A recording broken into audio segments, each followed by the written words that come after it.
प्रिय विद्यार्थियों नमस्कार। हिंदी की ऑनलाइन शिक्षण व्यवस्था में आप सबका हार्दिक अभिनंदन स्वागत। आइए प्रारंभ करते हैं हिंदी का शिक्षण। आज हम हिंदी शिक्षण में कक्षा 7 के पाठ 12 का नाम है कंचा। इस पाठ के कहानी और इस पाठ के प्रश्न उत्तरों की चर्चा करेंगे। तो आइए समझते हैं कक्षा 7 के पाठ 12 कंचा की कहानी को।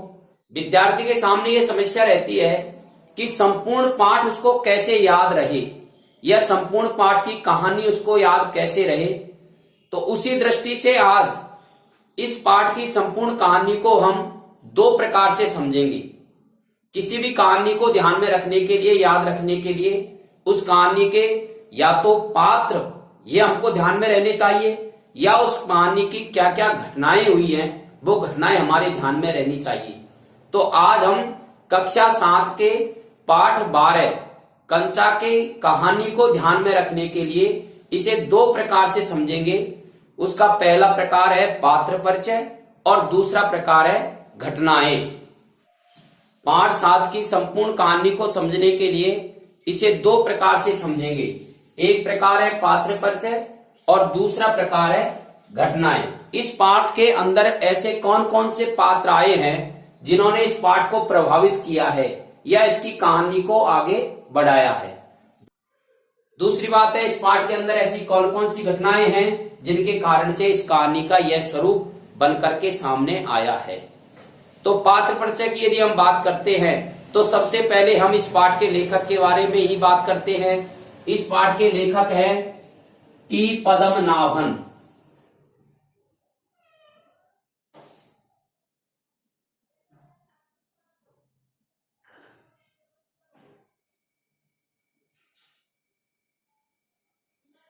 टी पद्मनाभन इस पाठ के लेखक है और इस कहानी के अंदर उन्होंने एक बालक की, एक विद्यार्थी की मनोदशा का वर्णन किया है, उसके भावों का वर्णन किया है, साथ में कुछ शिक्षाएं भी दी है।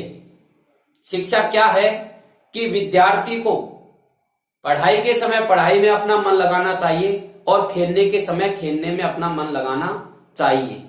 जैसा कि इस पाठ का जो पात्र है अप्पू, वह एक विद्यार्थी है लेकिन वह हमेशा खेल वाले भाव में ही खोया रहता है। उसके कारण से उसका मन पढ़ाई से अलग हो गया है। आप विद्यार्थी हैं तो जब आप खेल के मैदान में रहते हैं तो अपना मन खेल में रहना चाहिए, पूरे मनोयोग से खेल खेलें। लेकिन जब आप कक्षा में रहते हैं तो पूरे मनोयोग से पढ़ाई करें। दूसरी शिक्षा उन्होंने ये भी देना चाहिए कि जब हम रास्ते में चल रहे होते हैं तो हमारा ध्यान रास्ते पर रहना चाहिए, अन्य भावों में नहीं खोना चाहिए। जैसा अप्पू के साथ हुआ, वह रास्ते में चलते हुए भी एक कहानी में उलझा हुआ था। ऐसे विद्यालय से आते समय और कंचे सड़क पर बिखर गए तो उसने आने वाले वाहनों का भी ध्यान नहीं रखा और बीच सड़क से कंचे बीनते हुए वह उस खेल में खो गया। तीसरी बात यह भी शिक्षा उन्होंने दी है कि जो पैसा परिवार के लोग हमारी पढ़ाई के लिए देते हैं वह पैसा हमें अन्य काम में खर्च नहीं करना चाहिए और परिवार में जो हमारे माताजी पिताजी है उनके मनोभावों का भी हमको ध्यान में रखना चाहिए। इस प्रकार से टी पद्मनाभन ने इस पाठ में हमें 4 प्रकार की शिक्षाएं दी है। दूसरा इसका पात्र है अप्पू।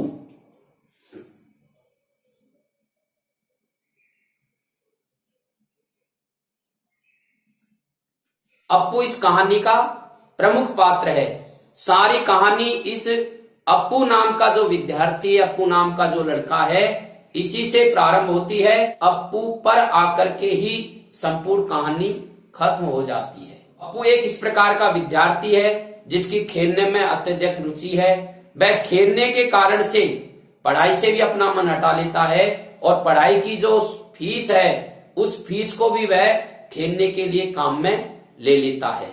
अपने खेलने के मनोभावों के कारण से वह दुकानदार को भी अपनी ओर आकर्षित करता है, ड्राइवर को भी अपनी ओर आकर्षित करता है, तो उसकी जो माँ है उस माँ को भी वह अपनी ओर आकर्षित कर लेता है। इस प्रकार से अप्पू इस कहानी का एक प्रमुख पात्र है।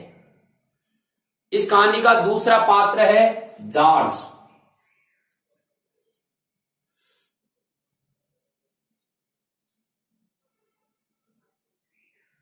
जॉर्ज भी अप्पू के साथ पढ़ने वाला एक विद्यार्थी है। जॉर्ज की विशेषता यह है कि यह खेलने में कुशल है और इतना कुशल है कि इसके सामने कोई भी खिलाड़ी आकर के जीत करके नहीं जा सकता। चाहे वह इससे उम्र में बड़ा हो, उसके बाद भी जॉर्ज खेलने में, कंचा खेलने में इतना कुशल है कि वह किसी को जीतने नहीं देता है। जो इसके साथ खेलेगा वह खेलने में मात खाएगा। और अप्पू जॉर्ज की इस कुशलता से पर्याप्त प्रभावित है, इसलिए वह विद्यालय में जब कक्षा में देखता है कि जॉर्ज नहीं आया है तो थोड़ा निराश हो जाता है, क्योंकि वो जो कंचे खरीदना चाहता है वह जॉर्ज को देना चाहता है, जॉर्ज के साथ खेलना चाहता है। इस कहानी के जो चौथे पात्र हैं वो अप्पू और जॉर्ज के साथ पढ़ने वाले विद्यार्थी है। उसमें मल्लिका,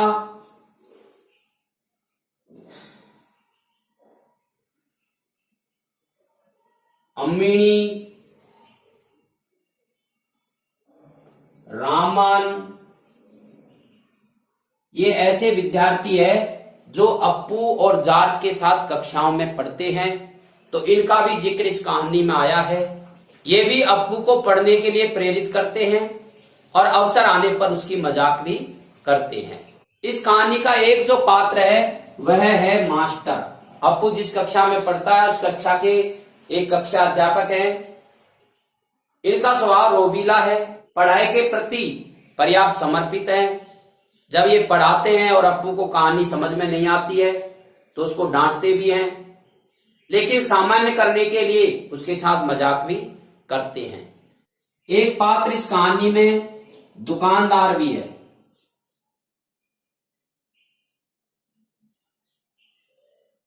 अप्पू जब पढ़ने जाता है तो रास्ते में एक दुकान है और दुकान पर कंचों के भरे हुए कांच के जार रखे हुए हैं।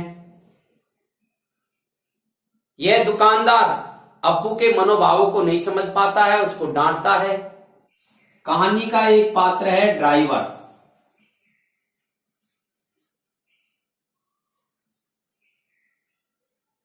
जब अप्पू कंचे लेकर के वापस आता है और उसके कंचे सड़क पर गिर जाते हैं और सड़क पर वह कंचों को इकट्ठे करने लगता है, उसी समय एक ड्राइवर अपनी गाड़ी लेकर के आता है।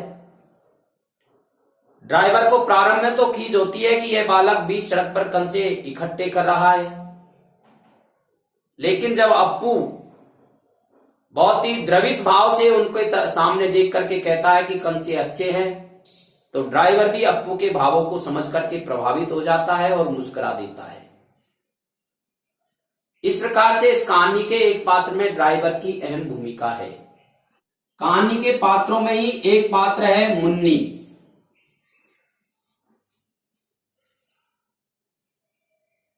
मुन्नी का परिचय भी आया है। यह अप्पू की बहन है जो छोटी उम्र में ही और इस संसार से चल बसी है। अब अप्पू अकेला ही खेलता है और जब से मुन्नी गई है तब से वह किसी भी बालक के साथ न खेल करके अकेला ही खेलता रहता है। कहानी का एक पात्र है मां। इस कहानी के अंदर अप्पू की मां का भी परिचय करवाया गया है। अप्पू जब कंचे लेकर के जाता है, मां को देता है, तो मां को यह सोच करके कि अप्पू कंचे लेकर के आया है, इसके पास पैसे कहां से आए। इस सारी घटना के बाद जब है इस बात की याद करती है कि अप्पू कंचे लेकर के आया है लेकिन खेलेगा किसके साथ, तो उसको अप्पू की छोटी बहन मुन्नी की याद आ जाती है और मुन्नी की याद आने से उसकी आंखों में आंसू आ जाते हैं। अप्पू सोचता है कि मां को कंचे पसंद नहीं आए हैं इसलिए रो रही है, लेकिन अप्पू उलट करके जब प्रश्न पूछता है क्या कंचे अच्छे, लेकिन जब अप्पू उलट करके प्रश्न पूछता है कि कंचे अच्छे नहीं हैं, तो मां मुस्कुरा देती है और कहती है कंचे अच्छे हैं। मां की हंसी को देख करके अप्पू भी हंसने लग जाता है। इस प्रकार से मां दोनों भावनाओं को समझती है कि अप्पू ने जो कंचे खरीदने का काम किया है, फीस के पैसे देकर के ये गलत किया है, लेकिन दूसरी तरफ ये सोचती है कि कंचे लेकर के आया तो खेलेगा किसके साथ। इस बात को जब वह याद करती है तो उसकी आंखों में आंसू आ जाते हैं। इस कहानी का एक पात्र विद्यालय का चपरासी भी है।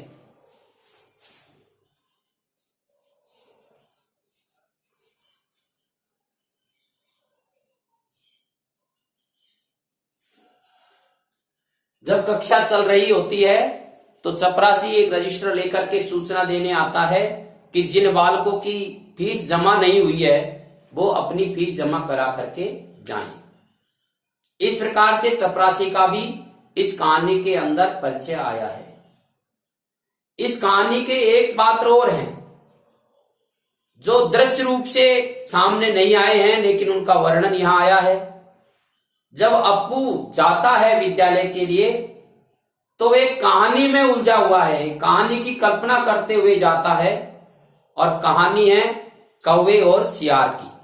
कौवे और सियार की कहानी का चिंतन करते हुए अप्पू बढ़ता है। सियार कौवे से कहता है, मित्र गाना सुनाओ, आपका गाना सुने बहुत दिन हो गए हैं। कौवा गाना सुनाने के लिए अपनी चोंच को खोलता है, उसकी चोंच में रखी रोटी गिर जाती है। सियार उस रोटी को लेकर के 9 तो 11 हो जाता है, भाग जाता है और हंसने लगता है, बुद्धू कौवा। इस प्रकार से इस कहानी का वर्णन भी इस पाठ के पात्रों में आया है। संपूर्ण कहानी को इस पात्रों के माध्यम से हमने समझा है। अब इस कहानी को समझने का दूसरा जो तरीका है वह है घटनाएं। तो इस कहानी की जो पहली घटना है वह है अप्पू के द्वारा विद्यालय जाना।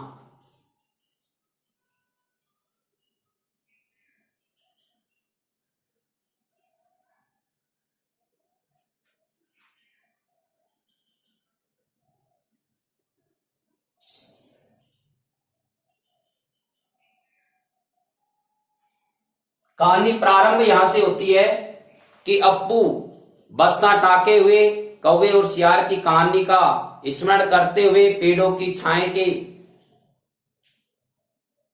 छांव से गुजरते हुए विद्यालय को जाता है।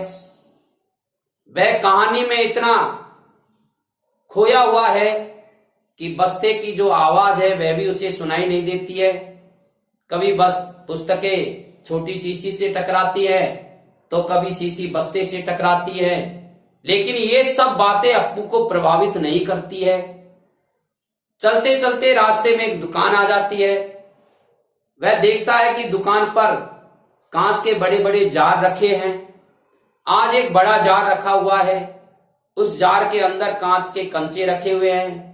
कंचे बहुत ही सुंदर है, हरी धारी वाले हैं, आंवले के आकार के हैं। वह देखता है कि आज यह जार दुकानदार ने अलग से निकाल करके रखा है। अन्य दिनों यह जार दिखाई नहीं देता था। अन्य जार भी रखे हुए थे जिसके अंदर टॉफी है, बिस्कुट है, ये रखे हुए थे, लेकिन अप्पू का ध्यान इन सब पर नहीं था, क्योंकि यह सब चीजें तो उसके पिताजी उसको ला करके दे देते थे। वह कंचों वाले जार पर खो जाता है, उसको पकड़ता है, जार बढ़ता चला जाता है। ऐसे लगता है अप्पू उस जार में खेल रहा है, और खेलने में जब वह बहुत ज्यादा खो जाता है तो दुकानदार एकदम जोर की आवाज में उसको डांटता है, बालक इस जार को तू गिरा देगा। उसका ध्यान भंग होता है। इतने में विद्यालय की घंटी बज जाती है और वह विद्यालय चला जाता है। देर से पहुंचता है इसलिए कक्षा में पीछे जाकर के बैठ जाता है। ये अप्पू के घर से विद्यालय जाने तक की घटना का वर्णन है। दूसरा है विद्यालय की कक्षा।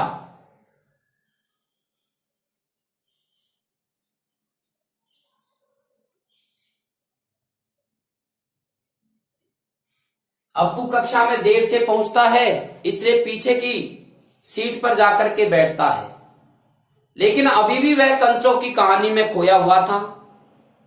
उसने जाकर के देखा कि आज जॉर्ज नहीं आया है, क्योंकि वह कंचे खरीदकर जॉर्ज को देना चाहता था। जॉर्ज खेलने में कुशल है। उसी समय उसको ध्यान में आता है कि जॉर्ज को आज बुखार है, बुखार के कारण से पढ़ने नहीं आया है। ऐसे वह खोया हुआ था मास्टर जी कक्षा में पाठ पढ़ा रहे थे, सबक पढ़ा रहे थे और पाठ चल रहा था रेलगाड़ी का।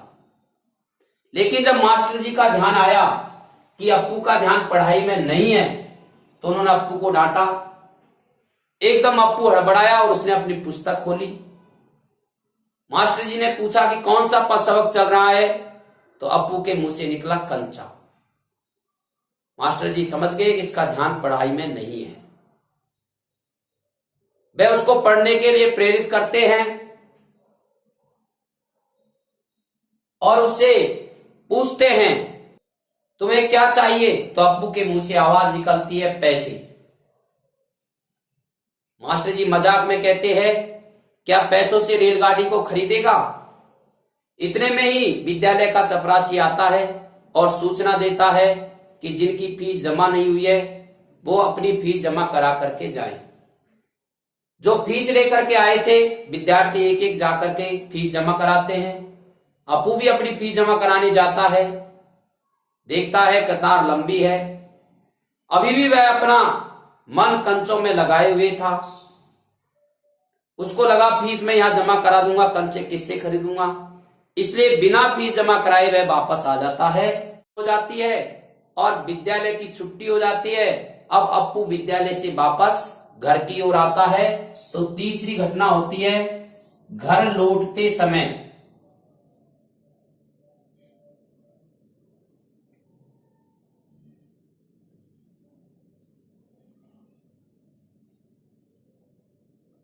विद्यालय से छूटते ही अप्पू सीधे दुकान पर जाता है और दुकानदार के सामने जाकर के खड़ा हो जाता है। दुकानदार उससे पूछता है क्या चाहते हो। अप्पू कहता है कंचे।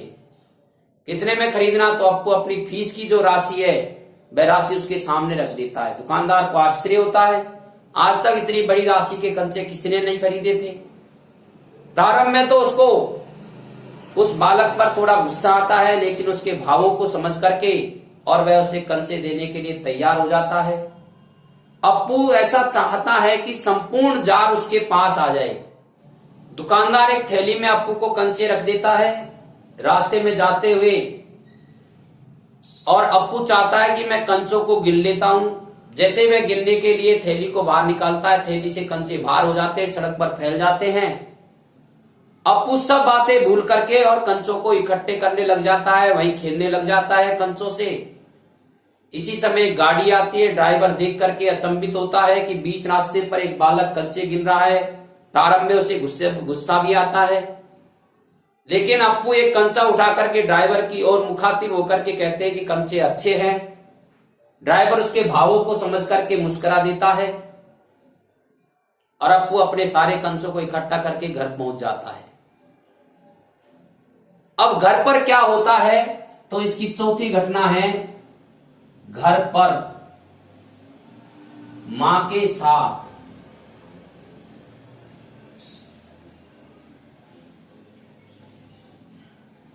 इसकी चौथी घटना है घर पर मां के साथ। अप्पू जैसे ही घर पहुंचता है तो घर पहुंच करके सबसे पहले कंचे वह अपनी मां को दिखाता है। कंचे देख करके सबसे पहले मां को आश्चर्य होता है कि इतने कंचे कहां से खरीदे, पैसे कहां से आए। अप्पू ने अपने पिताजी को इशारा करते हुए कहा कि इन्होंने दिए हैं। संपूर्ण जो फीस के पैसे थे उसके अप्पू ने कंचे खरीद लिए। मां को कष्ट हुआ, समझाया फीस की राशि से कंचे नहीं खरीदने चाहिए। लेकिन दूसरे ही पलक मां ने जब ये चिंतन किया कि अप्पू कंचे लेकर के आया है लेकिन खेलेगा किसके साथ, तो उसे अप्पू की छोटी बहन की याद आ जाती है जो इस संसार से चल बसी थी, और मां की आंखों में आंसू आ जाते हैं। अप्पू सोचता है मां को कंचे पसंद नहीं आए हैं, तो अप्पू बड़े ही दयनीय भाव से पूछता है क्या कंचे अच्छे नहीं हैं, तो मां मुस्कुरा देती है और कहती है कंचे अच्छे हैं। जब मां मुस्कुरा देती है और कहती है कंचे अच्छे हैं तो अप्पू प्रसन्न हो जाता है, मां से चिपट जाता है। इस प्रकार से यह संपूर्ण कहानी अप्पू पर आधारित है, उसके मनोभावों पर आधारित है। और जैसा कि मैंने प्रारंभ में कहा, टी पद्मनाभन ने इस कहानी के माध्यम से एक विद्यार्थी के भावों को प्रकट किया है, साथ ही उस विद्यार्थी को शिक्षा भी दी है। तो संपूर्ण कहानी में 4 प्रकार की शिक्षाएं मिल रही है। विद्यार्थी को खेलते समय अपना ध्यान खेलने में रखना चाहिए, पढ़ते समय अपना ध्यान पढ़ाई में लगाना चाहिए, फीस की राशि, फीस के पैसे कंसों को खरीदने में खर्च नहीं करने चाहिए। जब हम रास्ते में चल रहे होते हैं तो हमारा ध्यान चलने पर होना चाहिए, रास्ते की घटनाओं पर होना चाहिए। अब लिखने की दृष्टि से आप इसका स्क्रीनशॉट ले लीजिए और याद करने के लिए कम से कम 2 बार इस वीडियो को आप सुने, सुन करके भी अच्छा याद होता है। इस कहानी को समझने के बाद अगले वीडियो में हम इसके प्रश्न उत्तरों की चर्चा करेंगे। पढ़ाई से जुड़े रहने के लिए आप इस वीडियो को सब्सक्राइब करें। धन्यवाद।